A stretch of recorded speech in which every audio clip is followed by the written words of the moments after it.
Good evening, everyone, and happy September 1, 2022. Um, Bonus day 98. Um, it's just unreal. My congestive heart failure is um, it's something else. So by the grace of God, we were gifted with this room tonight. Um, that truly reminds me of Green Acres. So thank you. Thank you, thank you, thank you. Oh my gosh. I didn't realize how much I endured today. Um, this morning, last night, the last few days, until I started driving, and I was so exhausted. We pulled over at I think it's called a Flying J, a truck stop. I needed to take a nap in the 90-degree heat, and I didn't care. I was just freaking tired. And I know once I read this, you're going to be able to fill in the blanks of why I'm so tired. I mean, even with congestive heart failure, I've done what I did today. And I'm continuing to drive because I figure everything that I do is for him, for them, for every. And I can't stop. So I would rather die trying to bring more people out of the light than to keep them in the darkness. I mean, I'm just saying. So this place that we're at has cabins all over, plus a wooded area filled with nature. So we arrived 2 hours early. They're on Central Time here in Tennessee. I'm in Tennessee, heading to the Deliverance Conference. So I asked for permission for us to walk the grounds because housekeeping was still cleaning rooms, and they gave us permission to do so. So Hannah and I walked around this beautiful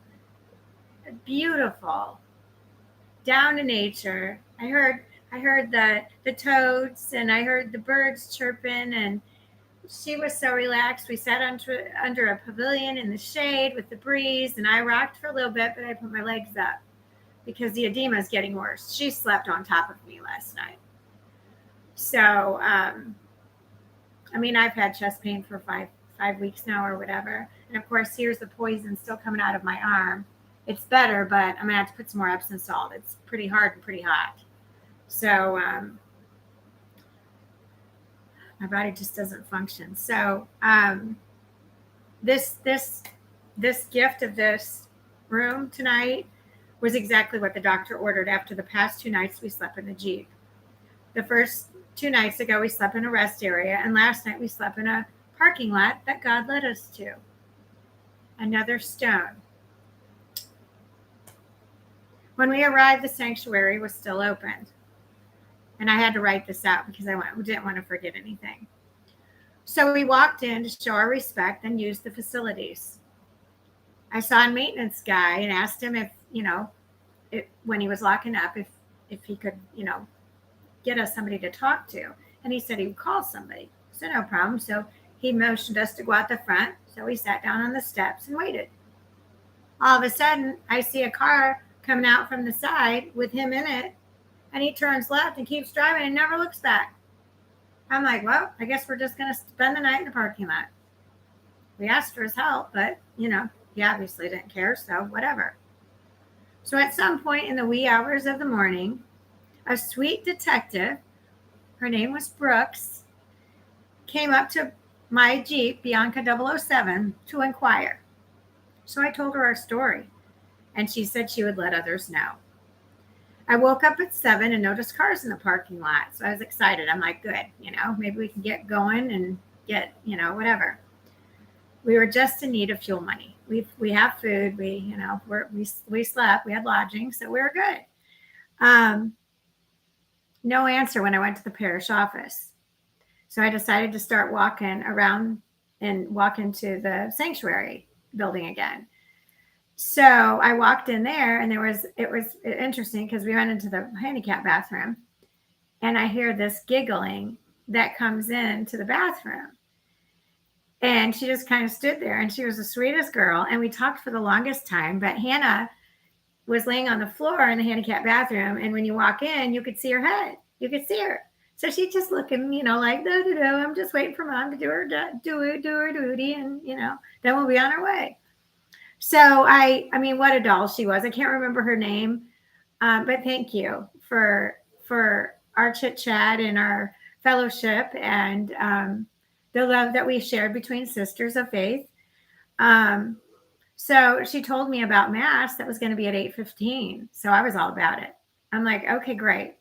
That's perfect. And Hannah can go to her first Mass. So, and she was as quiet as a church mouse. It was amazing. And I was shocked, but totally thankful for that. And the gal that I was talking to, that we were fellowshipping with, she told me that this Catholic church, they don't allow, if you're not a Catholic, they don't allow you to come in and take communion.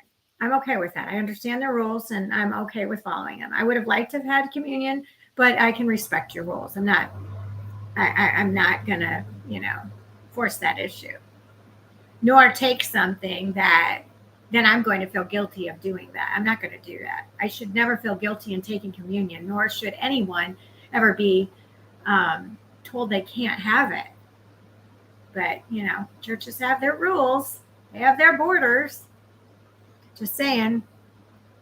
So we went up and we respected their rules and just asked for blessing. So I got one, but the priest ignored her. That's not okay. You don't ignore children. And why should she be ignored? She's my service dog. So that really did not sit well with me, just so we're crystal clear. Because I'm about to tell you what church this is so everybody knows. And I don't care if you or anyone else is allergic to her. That's your job. When you commit to him, it doesn't matter who you are blessing. Who, what, where, when. Period. That's your job. That's the honor that you took on when you decided to be a priest. Just so we're crystal clear. For the first time in my life, I wept during a Catholic Mass. Why? Because one of the prayers stated, "For those whom have left their former life to follow the Lord and teach others." Lord, hear our prayers. I started crying. Because it's about me. I was like, that's me. That's what I did. Peeps from my past can't even comprehend my new incredible life. Instead, they want to continue to throw stones. So I will use those stones to continue to erect a bridge and walk all over them. Just saying. Keep throwing them. As my congestive heart failure escalates, and I will continue to throw fireballs back. So don't be surprised. And don't play the, oh, you're so kind and loving. Well, you know what? I am kind and loving, but I also have a point where I'm boiling over. And I'm not going to allow constant beatings by nonsense. Just so we're clear. Peeps need to understand in my life, enough is enough, because my life on earth is getting shorter and shorter. When she has to lay on my body and sleep there almost all night, Houston, we got a problem. You can believe or not, but I'm telling you, it is what it is. I mean, my hand has been black. It's like a weird color. Look at it. I can't help it. It is what it is. So just so everybody understands clearly, we're on a mission trip, medical seeking trip, freedom ride, and I have congestive heart failure. That's him. He's my driver. Just saying. Even though I'm the one steering. In the flesh. He's holding on with me. So please stop with your nonsense. Or walk away from me, because I don't need it in my life anymore. I just need everybody to understand that. So after Mass, I went to the parish office to inquire about financial aid. And I was told that they don't give out aid. Where? at Our Lady of Perpetual Health Catholic Parish in Tennessee. I don't know if it, Chattanooga, Tennessee, mind you. 501 South Moore Road. Just so we know what church I'm talking about. Say what? Apparently, the name of this church does not equate to perpetual health in my book, so much for any miracles out of this church to be had, especially for anyone in need. Just saying. I've never felt so unwelcomed in my life in a church with that one. I was handed a piece of paper of other facilities that offer assistance, even though I poured my heart out to this one. Told him I was a minister on this mission trip, etc. Cue the movie, What Would Jesus Do? Speak his mind. I asked if I could charge my phone, and I was walked outside the parish office to an outside common area with outlets. So as I was charging the phone, I do what I do best, and I started weeding. I weeded the common area, plus picked up trash by the soccer field and weeded most of the raised beds there as well. Once my phone was charged enough to head out, I went back to the parish office to let them know that there were piles that needed disposed of, plus the trash on the soccer field was overflowing. I said I wanted to thank you for allowing me to sleep in the parking lot, plus charge my phone. A gentleman that heard the conversation earlier says, "Are you walking around the grounds?" And he was quite stern and quite, frankly, a pain in my tail end. A horse's ass might be a better description of him. He said, I said, well, kind of. And he said, well, school is in session, so I need you to not be over on this side and points over there. I literally was like, seriously? What a piece of work. I literally want to smack him in the face, right across his mouth for saying such a thing to me, like I'm stupid. As he and the parish secretary stood policing the door from us re-entering it. Just saying, let's call a spade a spade. I had to ring the bell twice as a woman and a man looked at us, not giving us the time of day. The first time I rang it, Hannah is a love, irregardless, and I would never put a soul in jeopardy. So as I walked away scratching my head, a gentleman pulls up in an older Jeep. He asked how I was doing, and I told him my story. He reached in his wallet and gave me $35 for our trip. What a love. Enough for a cell phone lighter plug, because I don't have USBs in Bianca. She's a 2007. They didn't have them back then. So I needed one. I'd been using my laptop to charge, and my laptop had gone dead too. So I needed to bite the bullet and get one. So I said, I need this charger, and the rest is gas. And it gave me a half a tank of gas. St. Michael, I called him. What a love. What a gift. Thank you, Lord. I told him about the others and what I went through. So as much as I wanted to revisit this church in the future, after their behaviors towards a woman in need spoke volumes of the temperature of the water on this church. To watch the priest sit on his throne, acting holier than thou, expecting those parishioners to bow down, does not agree with my faith walk one bit. He was arrogant sitting on the throne. If that's not what he's trying to convey, he might want to watch the playback of the service, just saying. Newsflash, he's a man. He's not a God. Also, the Lord's Prayer again was misspoken. Sorry, trespasses is not part of it. Forgive us our debts as we forgive our debtors. You need to learn it and memorize that. The book is meant to change you. Period. The end. Geesh. And all I had to do was read the Bible once, and I'm not done yet, almost, to see that misrepresentation. Remember, I'm a detailed woman. I was a bean counter tax collector for 18 and a half years on my own. I do my homework thoroughly. Sorry, I refuse to recite it that way ever again. Trespasses is not in it. Therefore, I will not recite it that way, nor should anyone else. He's listening. Then the constant chanting of memorized responses put me right over the edge. Blah, blah, blah, blah, blah. I'm sorry, but where does the Lord recite these phrases in the Bible?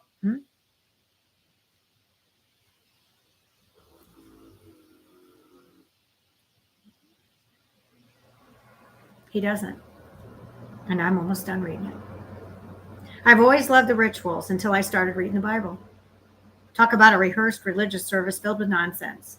No, thank you. It's like a bunch of brainwashed individuals. They're just blah, blah. I mean, there's no feelings towards it. It's just all monotone. It doesn't have any heart. There's no heart to it. And if it doesn't have any heart, then why are you even saying it?